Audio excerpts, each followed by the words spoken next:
Hello hi नमस्ते सलाम। आपको करता हूँ अपडेट, यही है मेरा काम। दोस्तों स्वागत है आप सबका एक बार फिर से हमारे नए वीडियो में। दोस्तों केवाईसी आप लोगों ने नाम सुना ही होगा, नो योर कस्टमर।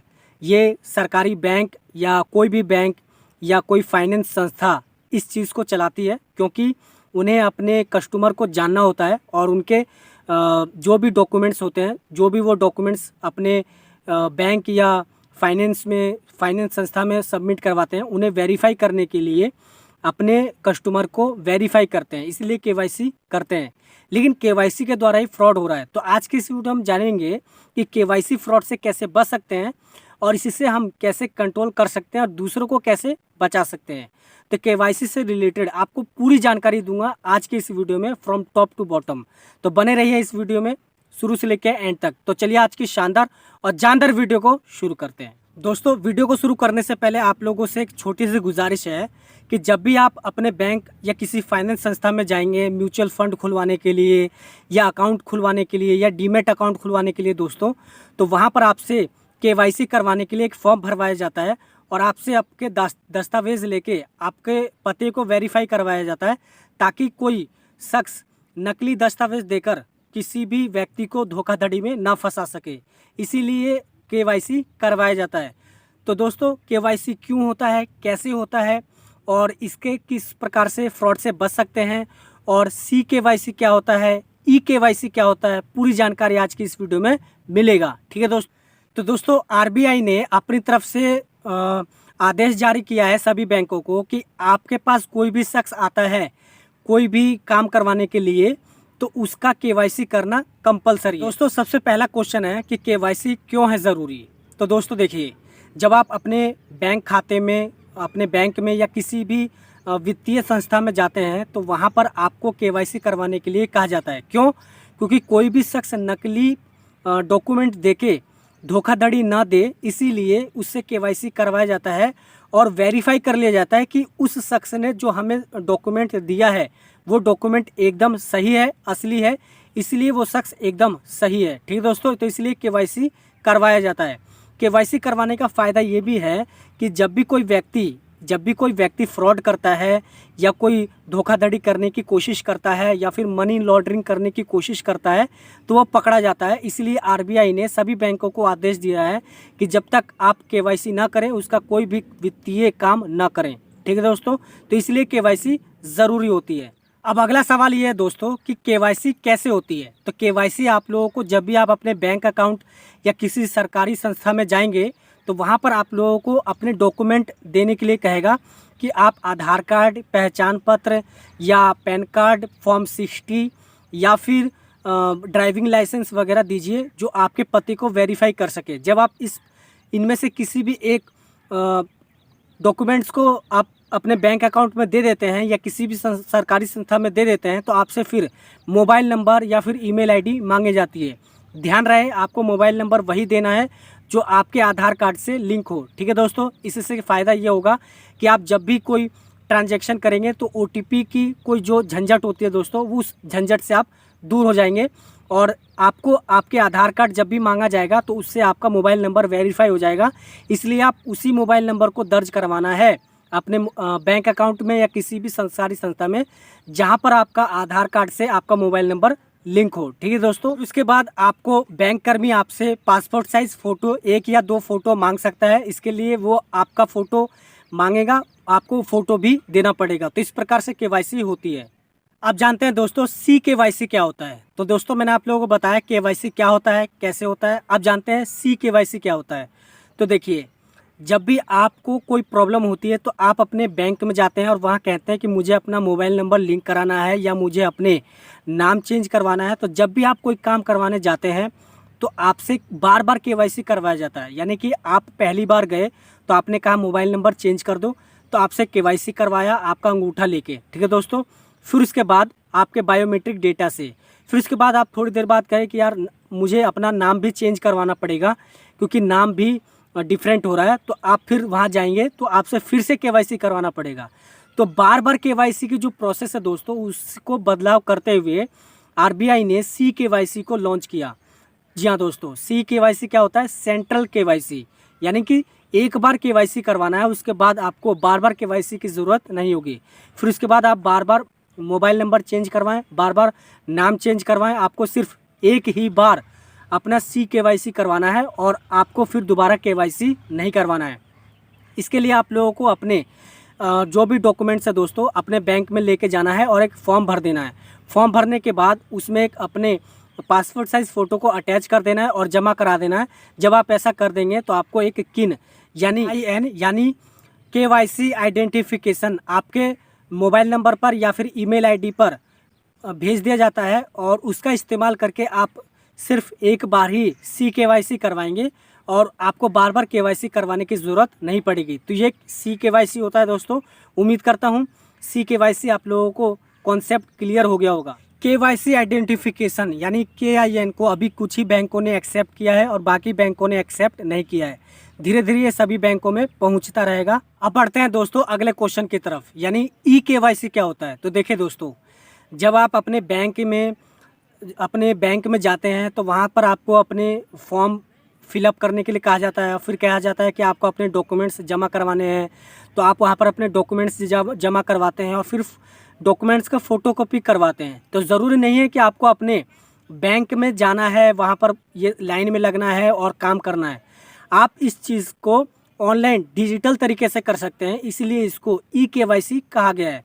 जी हाँ दोस्तों, यानी कि कई सारे बैंक अपने ग्राहकों को ऑनलाइन डिजिटल केवाईसी करके दे रही हैं, जिसे केवाईसी कहा जाता है।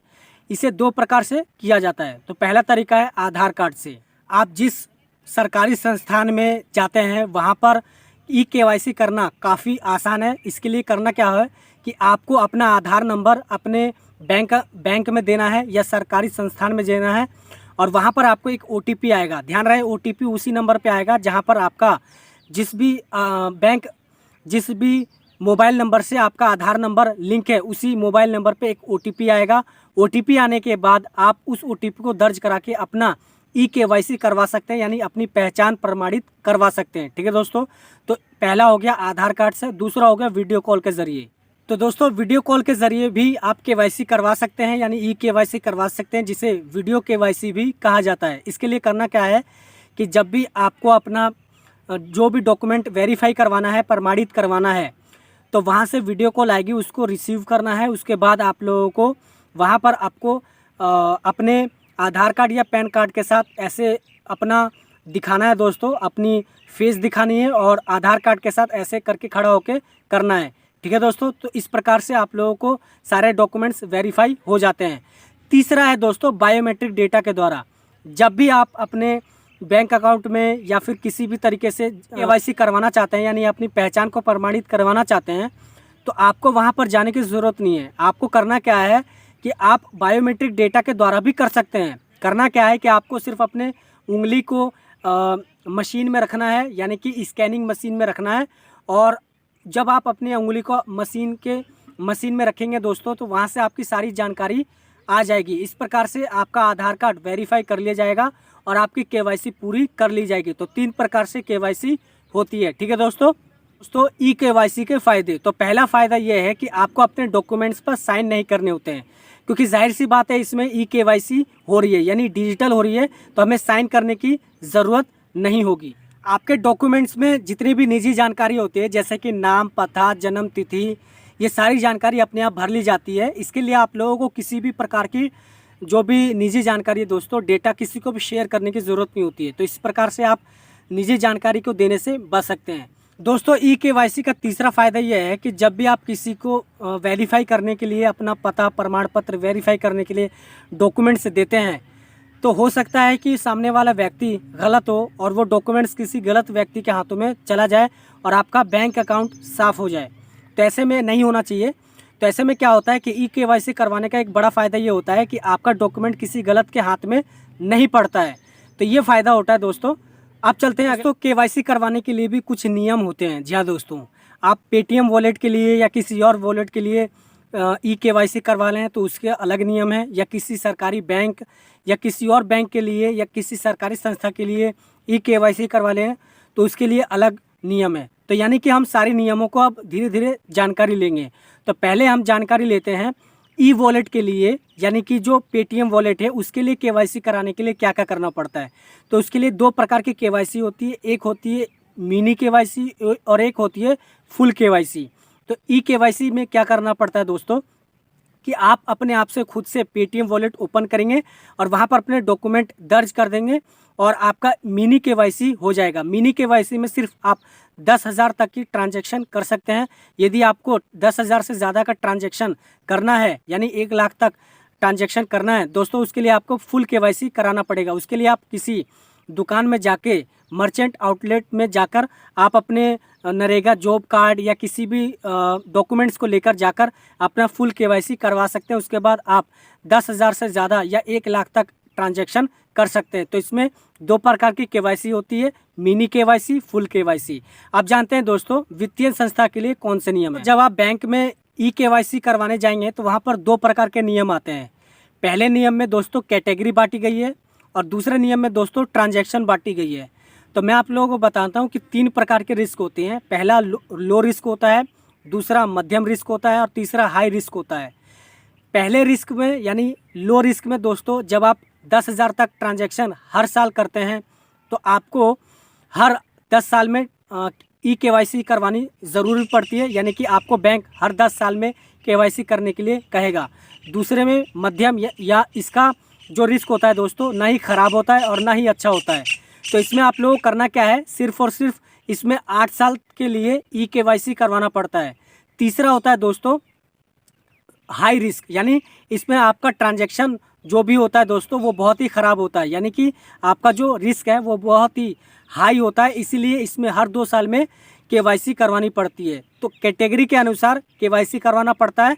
आप जानते हैं दोस्तों ट्रांजैक्शन के आधार पर, देखिए दोस्तों ट्रांजैक्शन के आधार पर आपको केवाईसी करवाना है कि मतलब ये है कि आपको हर 3 महीने में कोई ना कोई ट्रांजैक्शन करना है। यदि आपने 3 महीने के अंदर अंदर कोई भी ट्रांजैक्शन नहीं की तो आपको जो आपका अकाउंट है दोस्तों वो डीएक्टिवेट कर दिया जाता है और फिर से एक्टिवेट करने के लिए आपको बैंक कहता है फिर से आपको केवाईसी करना पड़ेगा। तो इस प्रकार से आपको ट्रांजैक्शन के आधार पर केवाईसी कराई जाती है। बार बैंक खुद अपने ग्राहकों से खुद केवाईसी कराने के लिए इसलिए कहता है क्योंकि कई लोग जॉब के सिलसिले में अपने मकान को चेंज करते हैं या अपने पते को चेंज कर देते हैं, तो इसलिए पते को वेरीफाई करने के लिए बैंक अपने ग्राहकों से फिर से केवाईसी कराने के लिए कह सकता है। हालांकि कुछ बैंकों का नियम है कि वो 24 महीने में केवाईसी करते हैं। अब अगला क्वेश्चन आता है दोस्तों कि आप अपने डॉक्यूमेंट को दुरुपयोग होने से कैसे बचा सकते हैं। तो देखिए आप केवाईसी के लिए किसी को भी डॉक्यूमेंट दे रहे हैं तो वहाँ पर जब आपका केवाईसी हो जाए तो आपके डॉक्यूमेंट पर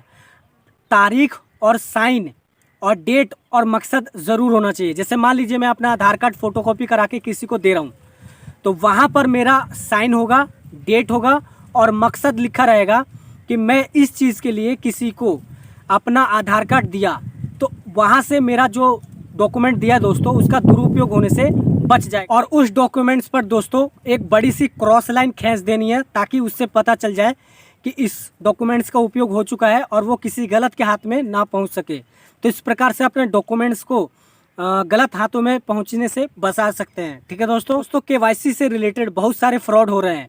आपको बताना चाहता हूं कि ग्राहकों के पास कॉल आते हैं कि हम फलाना बैंक से बोल रहे हैं या हम किसी पेटीएम वॉलेट बैंक से बोल रहे हैं, उसके सदस्य बोल रहे हैं और आपने अगर केवाईसी नहीं कराया तो इतने दिनों में आपका अकाउंट डीएक्टिवेट हो जाएगा, इसलिए आपको केवाईसी करानी ज़रूरी है। तो ऐसे में ग्राहक डर जाता है तो और वो अपनी सारी गुप्त जानकारी दे बैठता है। ऐसे में कौन सी जानकारी देता है, सीवीवी नंबर दे देता है, डेबिट कार्ड क्रेडिट कार्ड की जो 12 अंकों की नंबर होते हैं दोस्तों वो दे देता है और एक्सपायरी डेट, वो सारी गुप्त नंबर दे देता है जो उसे नहीं देनी चाहिए। ऐसे में जब वो सारी जानकारी दे देता है डर के कारण कि कहीं उसका अकाउंट डीएक्टिवेट ना हो जाए, तो वो बाद में पता चलता है कि उसका बैंक अकाउंट साफ़ कर दिया गया, यानी उसके अकाउंट में जितनी भी रकम थी उसको साफ़ कर दिया गया। ऐसे में उसको हार्ट अटैक आता है, वो वहीं गिर जाता है। तो ऐसे में आपको सूझबूझ से काम लेना है, डरने की आवश्यकता नहीं है। ऐसे में हम लोग बैठे हैं कि आपको कभी भी डरने की ज़रूरत नहीं है। आपको सिर्फ करना क्या है, आपको सिर्फ करना यह है कि आपको कहीं से भी कॉल आता है कि हम कस्टमर केयर नंबर बोल रहे हैं या किसी भी सदस्य से बातचीत कर रहे हैं, तो आपको वहाँ से डरने की आवश्यकता नहीं है। सिर्फ और सिर्फ आपको कोई भी कोई भी बैंक अधिकारी, बैंक कर्मचारी या कोई भी पेटीएम वॉलेट का बैंक का कर्मचारी या सदस्य आपको कॉल नहीं करेगा केवाईसी के लिए। अगर ऐसा होगा तो वो सिर्फ आपको कहेगा कि आप बैंक आ जाइए और अपना केवाईसी करवा लीजिए। आपको बैंक बुलाएगा, ये नहीं कहेगा कि आप ऐसा कर लीजिए या वैसा कर लीजिए या गुप्त जानकारी दे दीजिए। दूसरा ये है कि आपको कोई भी ऐप डाउनलोड करने के लिए कह रहा है कि ये ऐप डाउनलोड कर लीजिए और आपका केवाईसी हो जाएगा, और फटाफट ग्राहक उसको डाउनलोड कर लेते हैं और उस बाद में पता चलता है उनका फ़ोन हैक हो गया है और उसका फ़ोन हैक होने के बाद उसका बैंक अकाउंट साफ़ कर दिया गया है। तो ऐसे में उसको कोई भी बैंक बोलता है या फिर कोई भी अनजान व्यक्ति उससे फ़ोन करके कहता है कि ये ऐप डाउनलोड कर लीजिए, तो उसको ऐप डाउनलोड नहीं करना है। किसी प्रकार की OTP आपके मोबाइल नंबर पे आती है या कोड आती है तो आपको किसी को भी नहीं बताना है दोस्तों। ये बहुत ही इम्पोर्टेंट बात है। आपको कोई भी OTP या कोई भी कोड आपके मोबाइल नंबर पे आता है तो आपको किसी के साथ भी शेयर करने की ज़रूरत नहीं है। चौथी बात यह है कि आपको गूगल से कस्टमर केयर नंबर लेना ही नहीं है, क्योंकि इस पर मैंने एक सेपरेट वीडियो बनाया है। आप आई बटन में जाकर देख सकते हैं। आई बटन में आप लोगों को वीडियो मिल जाएगा कि हमें गूगल से कस्टमर केयर नंबर क्यों नहीं लेना चाहिए। अगर आपको बातचीत करनी है तो आप देखना ATM में जो भी आपको लिफाफा मिलता है या जो भी आपको पासबुक मिलता है, वहाँ पर ऑफिशियल वेबसाइट्स होता है, वहाँ पर नंबर होता है, वही नंबर पे आप लोगों को बात करना है। कस्टमर केयर नंबर गूगल से लेना ही नहीं है। यह बात हमेशा अपने दिल और दिमाग में बैठा लीजिए, अपने जेहन में बैठा लीजिए। ठीक है दोस्तों, तो इस प्रकार से आप केवाईसी धोखाधड़ी से बच सकते हैं। दोस्तों अब आखिरी और लास्ट सवाल ये है कि आपके साथ अगर फ्रॉड हो जाता है तो आप कहाँ शिकायत करेंगे। देखिए दोस्तों, सबसे पहले आप लोगों के पास सबूत होना चाहिए कि आपके साथ कोई फ्रॉड हुआ है और आपको जो भी डॉक्यूमेंट है वो फर्जी तरीके से इस्तेमाल किया गया है और आपके साथ फ्रॉड किया गया है। तो इसका सबूत, पक्का सबूत होना चाहिए। उस सबूत को लेकर आप नज़दीकी पुलिस थाने में जाके आप अपनी शिकायत दर्ज कर सकते हैं। यदि वो पुलिस थाना 5 से 50 दिनों के अंदर आपका समाधान नहीं कर सकता है तो आप नोडल ऑफिसर के पास जाकर अपनी शिकायत को दर्ज कर सकते हैं। वहाँ भी आप शिकायत आपकी दर्ज हो जाएगी और उसके बाद आपका समाधान हो जाएगा। यदि आपकी गलती पकड़ी गई, यदि आपने जानबूझकर गलती नहीं है तो आपका सारा भरपाया आपको बैंक दे देगी। यदि आपकी जानबूझकर गलती पाई गई, दोस्तों जानबूझकर आपकी गलती पाई गई तो आपकी ही गलती मानी जाएगी। तो ऐसे में आपको लोगों को सूझबूझकर ज़्यादा जानकारी हासिल करने की ज़रूरत है। आपको डरने की ज़रूरत नहीं है। उसके लिए हम बैठे हैं दोस्तों। जब तक हम बैठे हैं दोस्तों, हमारी वीडियो को देखते रहिए और जानकारी हासिल करते रहिए। ठीक है दोस्तों, तो उम्मीद करता हूँ केवाईसी से रिलेटेड आपको फ्रॉम टॉप टू बॉटम सारी जानकारी मिल गई होगी। अगर ये वीडियो पसंद आई तो इसे एक लाइक कर दीजिए।